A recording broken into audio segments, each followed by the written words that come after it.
Hello grade 10, welcome to our video lesson discussion. Kumusta? I hope you are all doing fine. So for our etiquette of this virtual discussion, I want you to focus yourself. Get your pencils, get your pens, your papers, and notebooks. Focus lang tayo dito sa discussion natin today since naghahabol tayo sa discussion.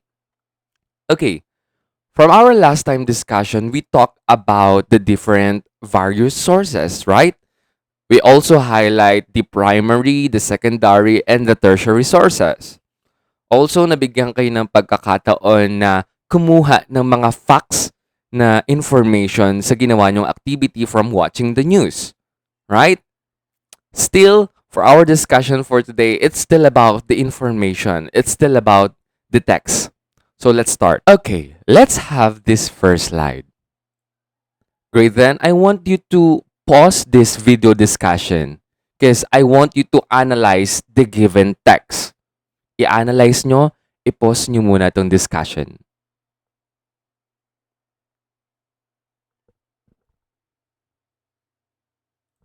Okay, I want you to get your pen and your notebook and answer this following question.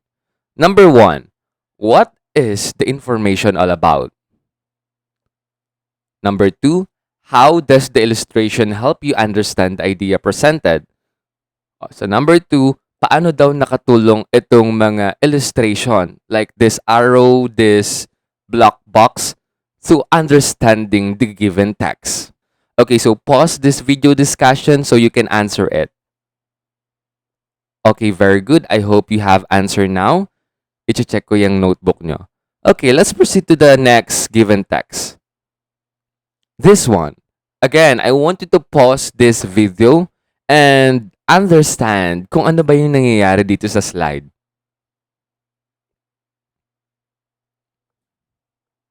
Okay, for number 3 and 4, again, I want you to answer this following question. What is the information all about and how does the illustration help you understand the idea presented? I hope that meron na kayong sagot sa 1, 2, 3, and 4 because I will check that notebook. From these questions, from this presented text, what do you think will be our discussion for today? Right. It's all about the diagram. It's all about the illustration, which is sometimes called as textual aids. For our learning competency for this discussion, determines the effect of textual aids like advanced titles, nonlinear illustrations, etc. on the understanding of text. What is textual aids? Textual aids are educational instruments, tools or materials that provide support and facilitate understanding of text. These aids are most of the time graphical outlines or images that gives general idea. From the definition itself, yung textual aids daw yung mga instrumento na kung saan susuporta o tutulong para mas maintindihan natin yung text na presented, para mas maintindihan natin yung text. Again, yung textual aids daw, yun yung mga instrument, yun yung mga tools para mas maintindihan daw natin yung text. Examples of textual aids. Examples are graphic organizers, adding charts, graphs, diagrams, maps, table, words highlighted, bolded, and idealized, and many more. Yung dalawang given text, yung dalawang illustration from that activity, textual aids ang tawag natin sa kanila. If familiar kayo sa second illustration, ang tawag natin dun is Venn diagram. Very good. Ano nga ba yung purpose ng textual aids? Vacan 1993 believed that the use of graphic aids in text will provide students with the opportunity to decide what part of text are important and how ideas and concepts in the text are related. It will also help you understand and comprehend any story, subject, or topic. It helps you clearly visualize how ideas are organized within a text or surrounding a concept again and again. From the word itself, aids, text, and aids, textual aids. Aids which means pagalingin, like ayusin, pagalingin, to aid that sick, to aid that text. Text, sulat. Pag pinagsama natin yan, text na kung saan pinapagaling. Which means, yung mga textual aids, yun daw yung mga paraan para mas maintindihan natin yung text. Very good. Let's now proceed to the examples of textual aids. We have first the cause and effect diagram. Emphasizes the connection between the different concepts. This is called the most beneficial organizers since it can be applied to all subject areas. This is the cause and effect diagram na kung saan mas kilala sa tawag na fishbone diagram. Again, fishbone diagram. Let's have the example. This is a fishbone diagram. Etong lost control of the car, this is the head. And this represent the effect. Now, yung mga lines na yan, that will serve as the bones and that is the causes. Ano yung effect? Lost control of the car. Now, isa-isahin natin yung mga major causes. We have the flat tire, slippery road, mechanical failure, driver error. Ano nga ba sa Tagalog yung cause and effect? Cause is, ano yung dahilan? Ano yung pinagmulan? And effect is to, ano yung mga naging epekto? Now, dun sa causes natin, sa mga major causes natin, we have 4. And dun sa 4 na yun, meron pa tayong mga sub-causes. From flat tire, possible na merong nail yung flat, kaya naging flat. Possible na merong nail, merong rock, may blowout and glass na kung saan nagre-result sa flat tire. Sa slippery road, ano yung dahilan kung bakit may slippery road? Possible merong oil sa kalsada, may ice, may rain at saka may snow. Sa mechanical failure naman ng sasakyan, possible yung broken tire rod, stuck accelerator, worn pads, brake failure, and fluid loss. And for driver error naman sa tao, reckless driver, sleeper driver, poor reckless, chemically impaired, and poor in training. Now, from this major and sub-causes, magre-result siya sa effect na lost control of the car.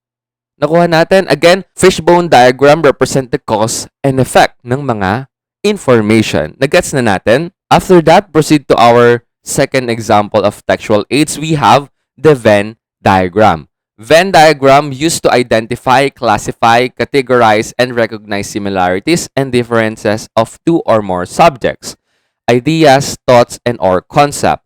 This is actually the most commonly used textual aids. This is an instructional tool that can be found in handouts, textbooks, and even, textbooks, and even on the standardized examination. I know meron na kayong idea kung ano ba tong Venn diagram na to. Let's have an example. We have the whales and fish. Sa dalawang bilog na yan, sa dalawang circle na yan, we have whales and fish. Now, dun sa whales na yan, sa first circle na yan, whales, i-describe mo kung ano nga ba yung whales. Sa second circle naman, fish, i-describe mo kung ano ba yung fish. Now, dun sa gitnang part ng Venn diagram na yan, i-describe mo kung ano yung similarities nila. O, kung yung fishbone diagram represent the cause and effect, now dito sa Venn diagram represent the what? The similarities and the differences. Very good. O, after the Venn diagram, nakuha na ba natin? Proceed tayo sa flow diagram. Flow diagram is sequence chart that shows series of event in order. If you have a concept that has steps or has certain order or sequence, that it can be showed this kind of textual aid organizer. Sometimes, kapag meron tayong mga nababasang mga manual, madalas tayo makakita ng flow diagram. Instead na text nila lang isa-isa nakabulet kung ano yung mga step, gagawin nilang naka-flow diagram para mas maintindihan nung gagamit. Let's have an example. I think itong example na to is intended on how to use the vacuum. From the start kung paano siya gagamitin, the power on, scan environment, generate the map and location, plan route, now vacuum on. Now hanggang end kung paano gagamitin. Again, itong flow diagram na to represent the what? Represent the sequence. Represent the sequence or the series of event para mas maintindihan ng maayos. Again, real tayo. Anong nire-represent ng fishbone? the what? The cause and effect. And the Venn diagram represent the similarities and differences, while follow diagram represent the sequence and the series of events. Concept map. Concept maps are general organizer or textual aids that can show the central thought with its matching characteristic. These are helpful and excellent for brainstorming, refreshing stock knowledge, and or generating alternative expression. This kind of maps can also be used to show or rank the hierarchical relationship as the most significant concept or concept should be placed at the top. Let's have an example from the main idea, which is online shop. Now, anong pwede nating i-connect sa online shop? We have the transportation, the payment, the customer, the support. And sa transportation, anong pwedeng i-connect? Just like sa payments, sa support, and the customer. Etong concept map na to, kitang-kita natin siya or pwedeng-pwede natin siyang magamit kapag nagbe-brainstorm tayo ng idea. From the main idea itself, nagkaroon ng sub-idea. Nakuha natin, mas napapalawak yung information, mas napapalawak yung text kapag gumagamit tayo ng mga textual aids or gamit yung concept maps. To sum it all, these are the graphic organizers. Graphic organizers ang tawag sa kanila. Are visual displays of key content information designed to benefit learners who have difficulty organizing information. They feature in Schoolmaker 1995. This kind of textual aids are usually created and designed for those who have trouble organizing information and thoughts. These are meant to help those students to visualize ideas that are organized. Again, textual aids and how kung paano natin mas maiintindihan yung text gamit yung mga graphic organizers. Kung nahihirapan kang iintindihin yung information, kung nahihirapan kang mag-organize ng information, use graphic organizers. Yeah, we have the basic outline, the Venn diagram, the hierarchical topical organizer, and the bubble topical organizer. Yun lang. To sum it all, textual aids are educational instrument, tools, or materials that provide, support, and facilitate understanding of text.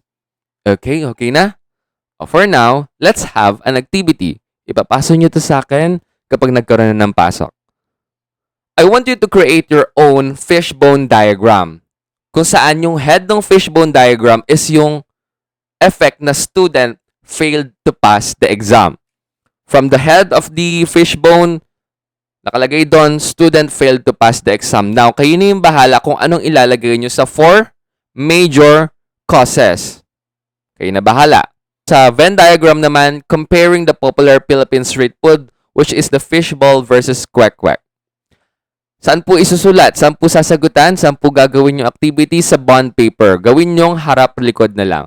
For now, this is the end of our discussion. I hope you got some information. I hope you understand our lesson for today. Goodbye.